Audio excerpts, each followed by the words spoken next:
श्रीमन्नारायण नारायण नारायण नमो भगवते वासुदेवाय। जय श्री राधे। सभी भक्तों को प्रेम भरा राधे राधे।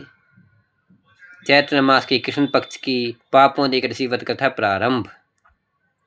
देखिए भक्तों, मैं एकादशी व्रत कथा प्रारंभ कर रहा हूँ और सुनिए किस कथा को ध्यान से। तो एकादशी कथा का नियम है कि इस दिन भगवान विष्णु की पूजा की जाती है।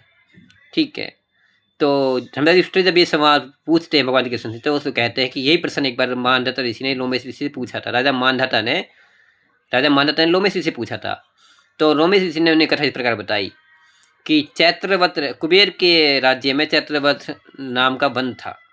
वो वन इतना दिव्य और सुंदर था कि उस पर वहाँ पर गंधर्व कन्याएं विहार करती थी, किन्नरों के साथ विहार करती थी, और वहाँ पर देवांगनाएं क्रीड़ा किया करती थी। ठीक है, वहाँ पर अनेक मुनि तपस्या करते थे। ठीक है, वहाँ पर मेधावी मुनि के जो परम शिव भक्त थे, कमल धारण किए हुए थे, ब्रह्म तेज युक्त थे और जनेऊ धारण किए हुए थे, और भगवान शिव की तपस्या करते थे, बड़े तपस्वी मुनि थे।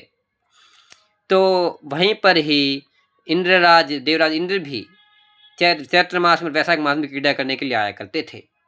तो एक दिन मंजू वहाँ पर एक मंजू घोष अप्सरा आई। उन्होंने ऋषि को, हष्टपुष्ट ऋषि को देखा, जो ब्रह्म तेज युक्त थे, बड़े सुंदर थे। उन पर देखकर मोहित हो गई और दूर ही डर के वैसे उनके पास तो नहीं गई, दूर से वीणा बजाने लगी। वीणा बजाते हुए गाने लगी। अब ये देखते हुए कामदेव ने इधर से देख लिया। कामदेव ने मुनि को प्रजात करने के लिए अप्सरा को ढाल बनाया। उसके नैनों को, उसके कटाक्ष को, उसकी वाणी को, उसके केसों को धनुष बाण से एक तरह से तीर चला के उस मुनि को पराजित कर दिया। अब मुनि उस मंजू घोषा को देखने लगे, तो दोनों ही रमण करते हुए रहने लगे। रमण करते हुए काफी समय बीत गया। अप्सरा कहने लगी, मुनि मुझे जाने की आज्ञा दीजिए। तो मुनि ने कहा कि अभी तो संध्या ही हुई है, अभी जाने की क्या जरूरत है, अभी तुम आई हो। तो फिर वो अप्सरा रुक गई। तो अप्सरा फिर कहने लगी, आधी रात हुई। तब मुनि से कहा कि बोला, मुनि देखिए मुझे आया हुआ काफी समय हो गया है, तो अब मुझे जाने क्या जरूरत है, अभी आधी रात हुई है। तो अप्सरा ने कहा कि आपकी रात तो बहुत लंबी है। तो मुनि ने कहा, मुनि को ज्ञात हुआ कि उसे रमण करते उनके साथ 57 वर्ष हो गए हैं। अब अप्सरा उन्हें काल के समान प्रतीत होने लगी। उन्होंने कहा, अरे दुष्टा, तूने मेरा सारा पुण्य तप नष्ट कर दिया है। मैं तुझे श्राप देता हूँ कि तू पिशाचनी हो जा। वो अप्सरा उसी समय पिशाचनी हो गई और मेधावी मुनि अपना पुण्य छीन होने के कारण अपने पिता च्यवन ऋषि के पास गए और च्यवन ऋषि के पास जाकर सारा वृत्तांत कहा। तो च्यवन मुनि ने, जो उनके पिता थे, उन्होंने निकट से पाप निकट से के बारे में बताया। तो वही अप्सरा गिड़ाती हुई मेधा मुनि के पास आई।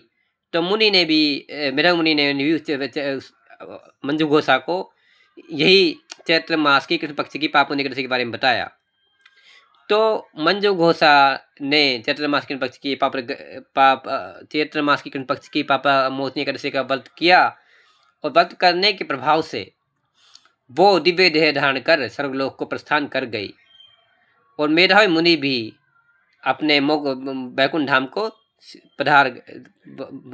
मेधावी मुनि भी मोक्ष को प्राप्त हुए।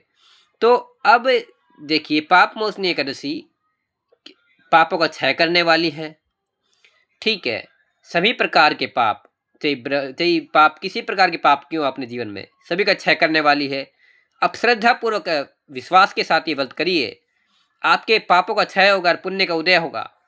आपके जीवन में सुख, समृद्धि, स्वर्ग, यहाँ तक कि आपको मोक्ष भी मिल जाएगा।